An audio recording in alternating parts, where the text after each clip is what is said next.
akan membahas tentang berpikir cerdas atau smart thinking. Eh, Meskipun perkuliahan ini bernama dasar-dasar filsafat, tetapi ini yang menjadi topik pembahasan kita, yaitu tentang bagaimana berpikir cerdas, bagaimana menjadi seseorang yang memiliki kemampuan untuk berpikir secara cerdas atau smart thinking. Nah, kuliah ini adalah kuliah yang pertama atau video yang pertama, akan nanti ada 13 video terkait dengan perkuliahan ini. Dan pada hari ini kita akan membahas pada topik yang pertama, yaitu definisi dari smart thinking atau berpikir cerdas. Sebelum kita masuk ke dalam materi perkuliahan, ada baiknya saya berikan reminder terlebih dahulu bahwasanya kuliah ini bukan kuliah filsafat, dalam artian kita tidak membahas tentang bagaimana seorang filosof berpikir atau bagaimana seorang filosof itu memiliki pendapat, menyusun pendapatnya dan sebagainya. Bukan, akan tetapi kita berpikir tentang bagaimana seseorang itu harus berpikir cerdas, apa yang harus dia lakukan dan apa sebetulnya fungsi dari berpikir cerdas, serta bagaimana melekatkan skill kemampuan untuk berpikir cerdas tersebut pada diri kita. Pada hari ini, di topik pertama ini, kita akan berbicara tentang 3 hal, yaitu tentang smart thinking itu sendiri, apa itu smart thinking atau berpikir cerdas, kemudian mengapa smart thinking atau berpikir cerdas itu penting, dan yang ketiga adalah apa yang harus seseorang lakukan apabila dia ingin melakukan aktivitas berpikir dengan cerdas, apabila dia ingin melakukan smart thinking itu sendiri. Nah, kita mulai dari topik yang pertama, dari pembahasan pertama, yaitu apa itu smart thinking. Mungkin kita kadang-kadang mengenal istilah smart thinking ini dengan istilah yang lain, yaitu misalnya logical thinking atau critical thinking. Ini pada hakikatnya sama saja sebetulnya, sama-sama berpikir cerdas. Lalu, apa sebetulnya sih smart thinking itu? Dalam kehidupan sehari-hari, acap kali seringkali kita mendapatkan berbagai macam pilihan atau hal-hal kita dihadapkan pada berbagai macam pilihan yang harus kita tentukan salah satu. Kita harus memilih yang mana, yang ini atau yang itu dan sebagainya. Kita ambil contoh misalnya Anda sudah masuk usia-usia untuk dapat mengikuti pemilu misalnya, Anda harus menentukan pilihan mana partai yang Anda akan pilih, mana calon yang akan Anda pilih. Anda harus ikut memilih atau tidak, bahkan itu pun sebuah pilihan. Ya, ini sebuah pilihan yang terkait dengan kehidupan berbangsa dan bernegara.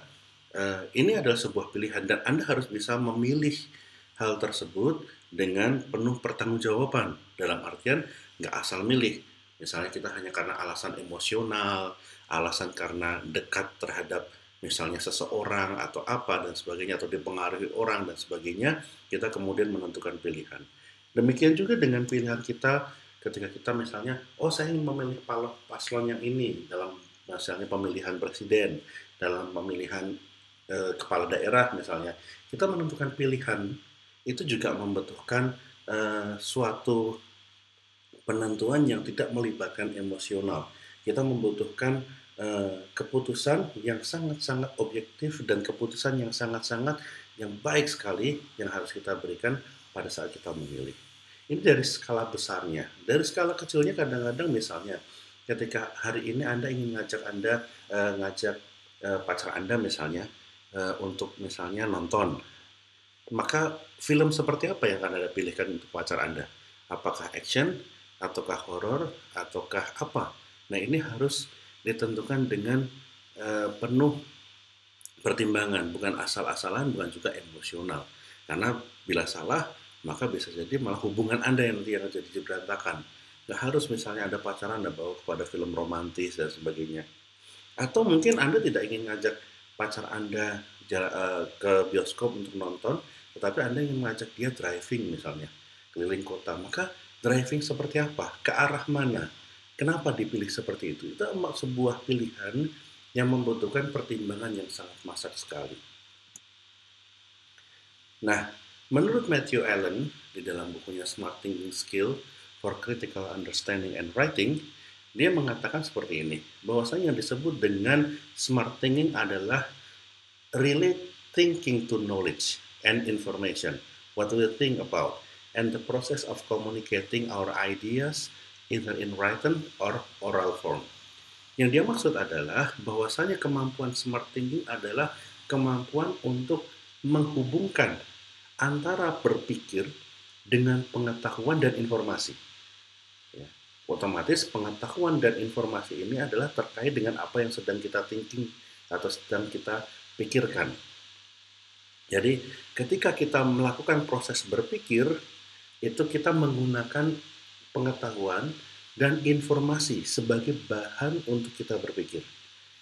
Dan disertai juga dengan proses komunikasi, ya, mengkomunikasikan ide-ide tersebut baik dalam bentuk tertulis maupun dalam bentuk oral atau bentuk verbal.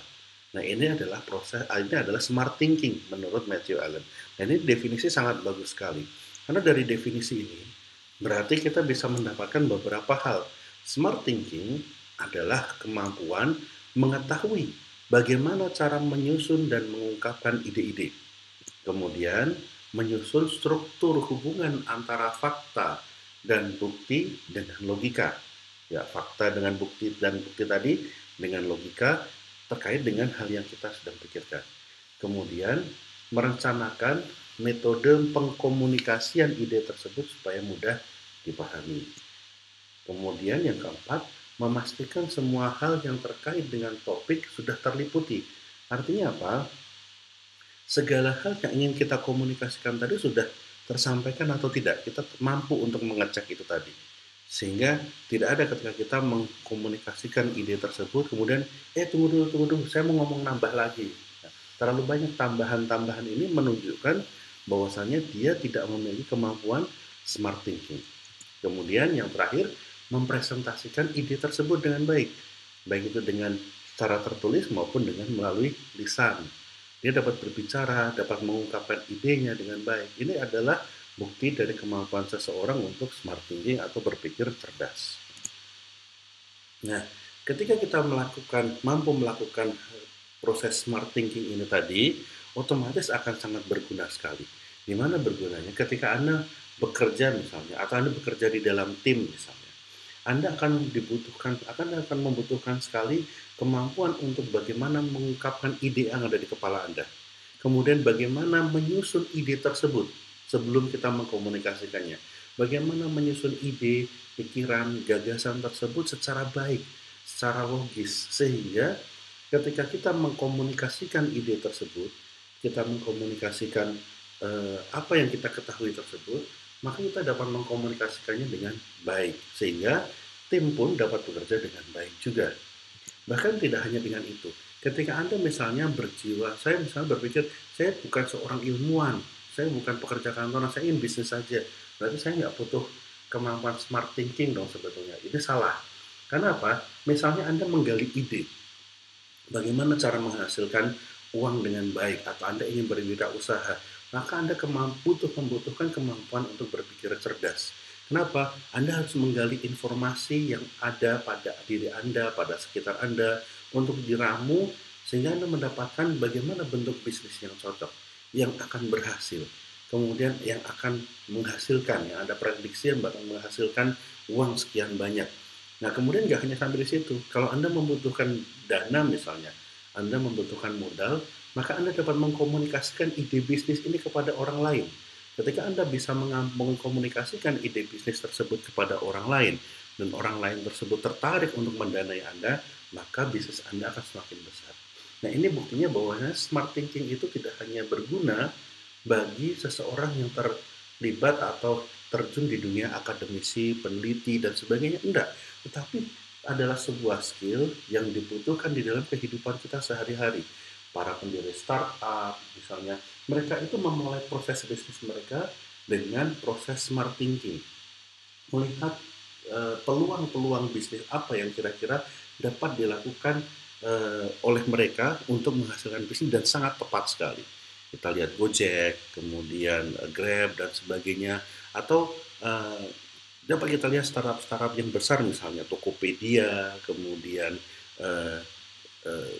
Traveloka dan sebagainya. Ini adalah contoh-contoh bagaimana mereka mampu mengkritisi kondisi, membaca kondisi dengan segala informasi yang mereka miliki, untuk kemudian mereka menyusun ide. ide bisnis yang sangat luar biasa yang kemudian mereka komunikasikan kepada orang lain untuk mendapatkan bisnis, untuk mendapatkan dana dan modal. Nah, meskipun tadi sudah saya uraikan bahwasanya ada penting sekali kemampuan smart thinking ini tadi di dalam kehidupan kita sehari-hari, tapi sekali lagi kita coba kaji, mengapa smart thinking itu penting? Nah, kalau kita lihat uraian dari Matthew Allen, smart thinking, ya, di dalam buku dia Smart Thinking itu akan membantu kita mencari tahu di mana dan bagaimana kita mendapatkan informasi yang kita butuhkan. Kemudian menentukan mana informasi yang relevan dengan yang akan kita ungkapkan atau ide-ide kita. Kemudian memahami hubungan informasi tersebut dengan apa yang kita ungkapkan. Kemudian yang keempat, mengidentifikasi kapan kita membutuhkan tambahan informasi untuk semakin memahami hal yang kita ungkapkan. Nah, ada empat hal menurut Matthew Allen yang menjadi titik penting dari smart thinking, yaitu smart thinking itu membantu kita. Ya, kemampuan skill smart thinking itu membantu kita di dalam 4 hal ini tadi. Yang pertama, mencari tahu di mana dan bagaimana kita bisa mendapatkan informasi yang kita butuhkan. Yang kedua, menentukan mana informasi yang relevan dengan yang akan kita ungkapkan. Yang ketiga, memahami hubungan informasi tersebut dengan apa yang akan kita ungkapkan. Yang keempat, mengidentifikasi kapan kita membutuhkan tambahan informasi yang akan kita terhadap hal-hal yang akan kita ungkapkan. Nah, ini sangat penting sekali. Ketika kita misalnya mendapatkan sebuah permasalahan, kita memiliki ide, maka kita yang kita butuhkan pertama kali adalah kita membutuhkan informasi. Ide ini kira-kira akan berjalan bagus nggak? Atau ide dalam mengembangkan ide ini kita butuh apa sebetulnya? Nah, informasi-informasi tersebut yang sangat berguna di dalam pengembangan ide tersebut atau bahkan mengeluarkan ide itu sendiri, itu harus kita berikan informasi tambahan, harus kita tambahkan informasi. Nah, kemampuan yang pertama kali dibutuhkan adalah kita tahu, kita harus mencari informasinya di mana dan seperti apa informasinya. Bagaimana, seperti apa, di mana kita nyari informasinya. Itu harus ada kemampuan ini. Karena kalau tidak, kita akan mencari informasi sembarangan dan kita mendapatkan informasi yang salah. Sehingga ada yang namanya salah informasi, miskomunikasi, dan sebagainya. Diawali dari sini. Ya, apalagi di zaman sekarang, di mana informasi ada di mana-mana, data ada di mana-mana, ya kita tidak tahu entah itu informasi itu benar atau salah, itu informasi yang real atau yang hoax misalnya, yang dapat kita akses dengan mudah sekali. Ketika kita misalnya menggunakan smartphone, menggunakan komputer terkoneksi dengan internet, maka informasi itu ada di mana-mana. Segala jenis informasi. Yang Anda tidak butuhkan pun ada informasinya. Nah, ini kondisi yang seperti ini sangat sekali membutuhkan kemampuan kita untuk berpikir cerdas. Kenapa? Karena kemampuan berpikir cerdas atau smart thinking akan membantu kita di dalam membedakan. Oh, berarti informasi ini saya harus dapatnya ini. Kalau saya butuh informasi tentang ini, saya nyarinya di sini dan sebagainya. Tidak asal-asalan.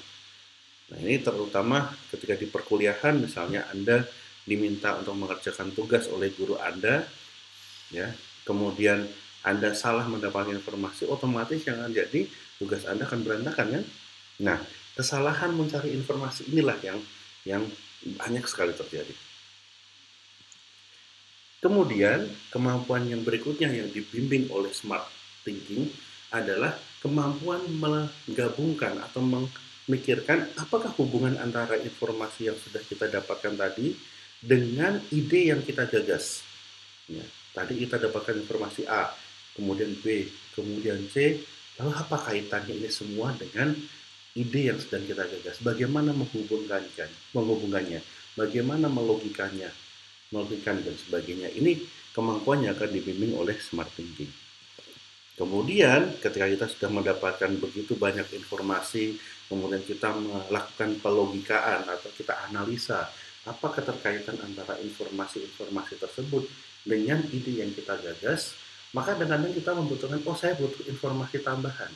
Informasi tambahan seperti apa? Di mana mencarinya dan sebagainya. Kemampuan smart thinking juga membimbing kita atau memberikan kepada kita kemampuan untuk mengolah hal tersebut. Oh, sebetulnya kita butuh informasi lagi ini, butuh informasi ini lagi, sehingga kesimpulan yang kita akan keluarkan nanti benar-benar kesimpulan yang sangat-sangat komprehensif. Bukan hanya kesimpulan yang setengah matang, tapi benar-benar kesimpulan yang kuat. Dengan kata lain, kemampuan mencari informasi, kemudian memilah informasi, dan mengolah informasi, ini adalah kemampuan-kemampuan yang dibimbingkan atau ditempelkan kepada kita apabila kita memiliki skill smart thinking atau berpikir dengan cerdas. Nah, kemudian apa yang harus dilakukan untuk melakukan smart thinking? Kita harus melakukan apa nih untuk kita dapat dikatakan, oh kamu punya skill smart thinking? Ada beberapa hal yang harus kita lakukan, akan tetapi yang paling mendasar adalah pertama, kita mampu mempertanyakan sesuatu.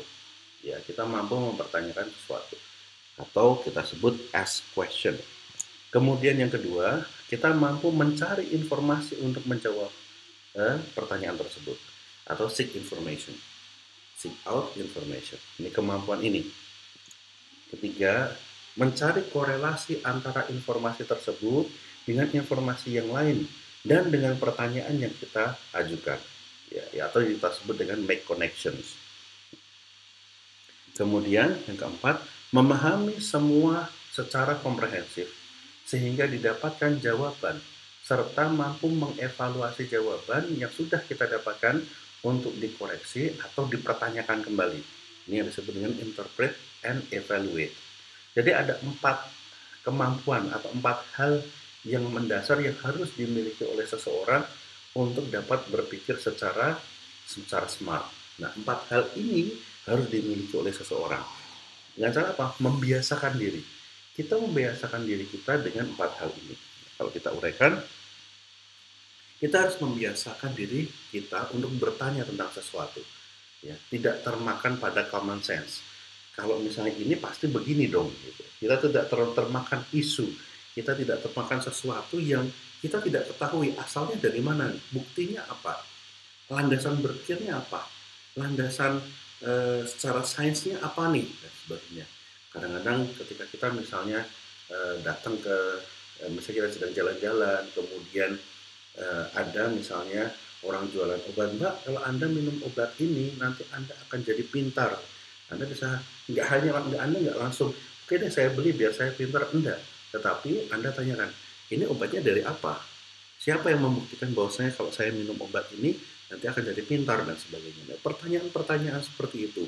Sikap kita tidak mudah terjerumus pada common sense, pada pemikiran-pemikiran yang tidak berlogika, yang tidak punya dasar dan sebagainya. Ini adalah modal dasar Anda di dalam berpikir secara smart. Sehingga pertanyaan-pertanyaan yang kita ajukan itu pertanyaan-pertanyaan yang memang bagus, ya. Pertanyaan-pertanyaan yang sangat bagus. Kemudian ketika kita mampu untuk mencari informasi itu berarti kita harus telaten dan sabar. Ini skill yang berikutnya. Jadi modal dasar ketika kita ingin berpikir secara kritis yaitu kita harus telaten dan sabar. Kita telaten dan sabar di dalam mencari informasi, membaca informasi tersebut dan sebagainya. Kadang-kadang seseorang itu sikapnya terburu-buru. Dia sudah dapat 1-2 informasi, padahal informasi itu belum penuh dia baca atau belum penuh dia pahami, dia sudah terburu-buru mengambil kesimpulan. Nah, ini yang sangat tidak smart, ya, sangat tidak smart. Kemudian ketika kita mencari korelasi antara informasi-informasi tersebut dengan hal yang kita pikirkan, maka ini dibutuhkan modal sikap kreatif. Kita menggunakan imajinasi kita, logika kita di dalam kita memahami hal-hal tersebut untuk saling terkait. Ya, apa hubungan antara itu semua? Itu sangat dibutuhkan sekali kekreativitasan. Nah, kemudian kita melakukan atau kita memiliki sifat interpret dan evaluate, itu berarti kita merelatifkan diri kita sendiri. Artinya apa?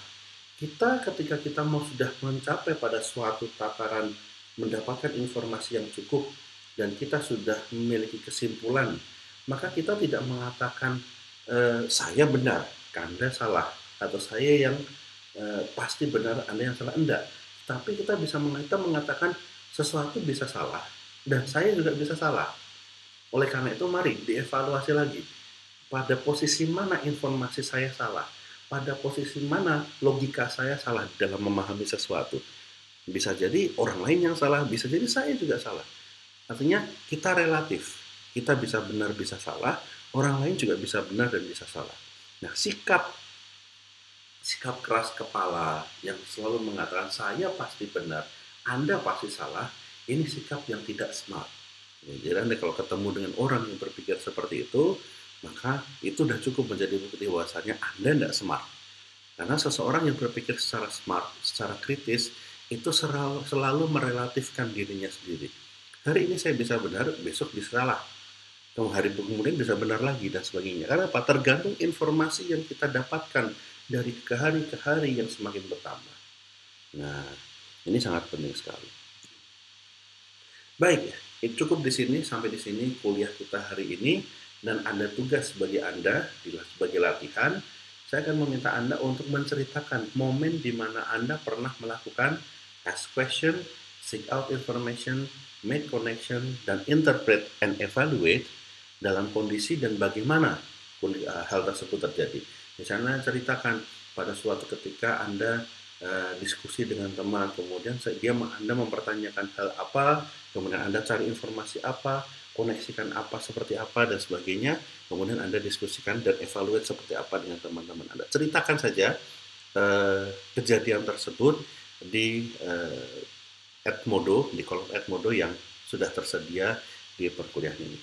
Baik, terima kasih. Saya cukupkan kuliah kita pada hari ini sampai di sini. Assalamualaikum warahmatullahi wabarakatuh.